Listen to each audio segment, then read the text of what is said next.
you would like to learn interior design, whether simply it's as a hobby, something that you're planning on doing, or it's an actual skill you're trying to build, let me tell you something.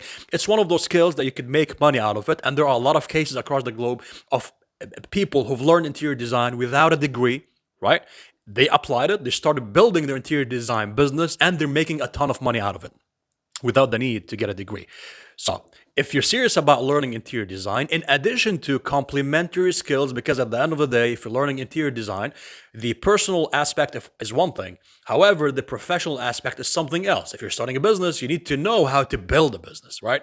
So you learn the interior design skill. However, you got branding, you got marketing, you got digital marketing, you got AI, you got accounting, you got a lot more skills that you need to acquire in order to transform your idea into an actual project.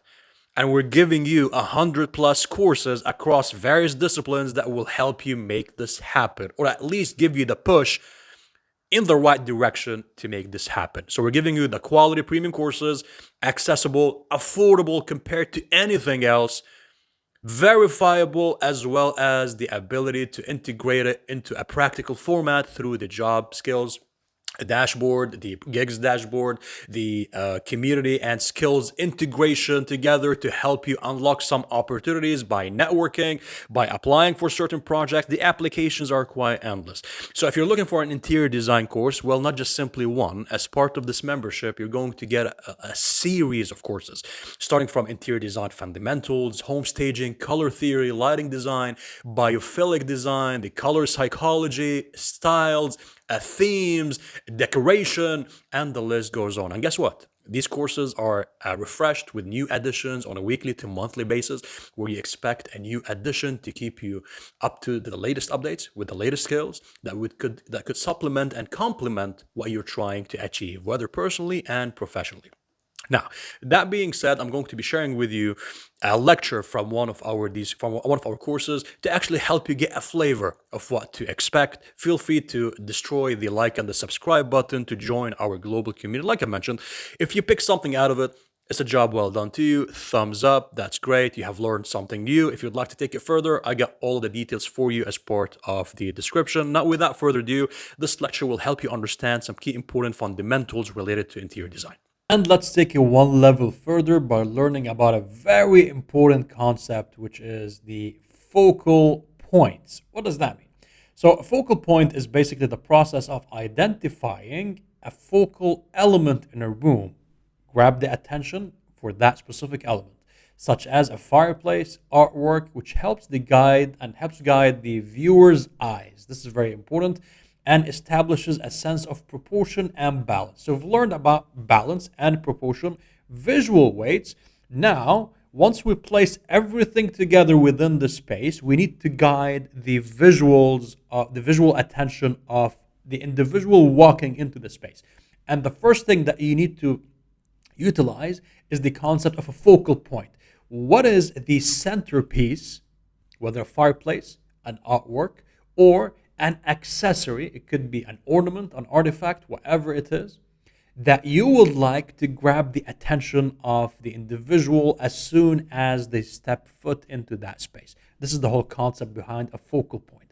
So when you have a certain balanced layout, which is within proportion, take a moment to identify what is the focal point. It could be an external view, great windows, for example, open layout, or it could be a fireplace, or it could be a piece of art.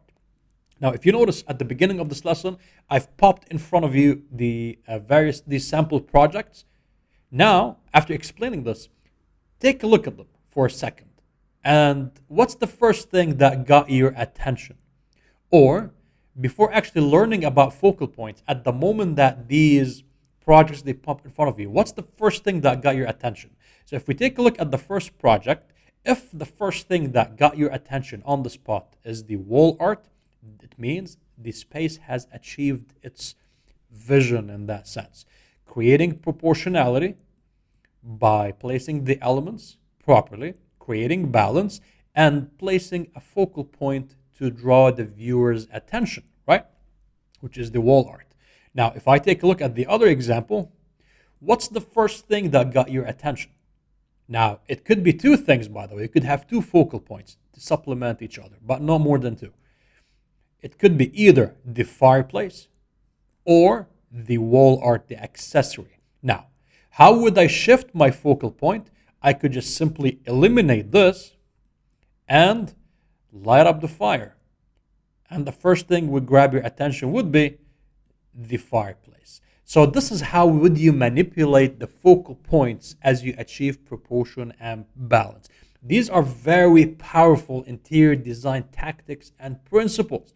Whether you are a complete beginner in the world of interior design or you're an expert, you need to be equipped with such expertise to help you excel in the field of interior design, whether at a professional level or if you're working on your own do it by yourself project, renovating your home, whatever it is. So, a focal point is basically when you identify you as a designer, certain element in a room that you would like to use to grab the attention of the individuals interacting with the space.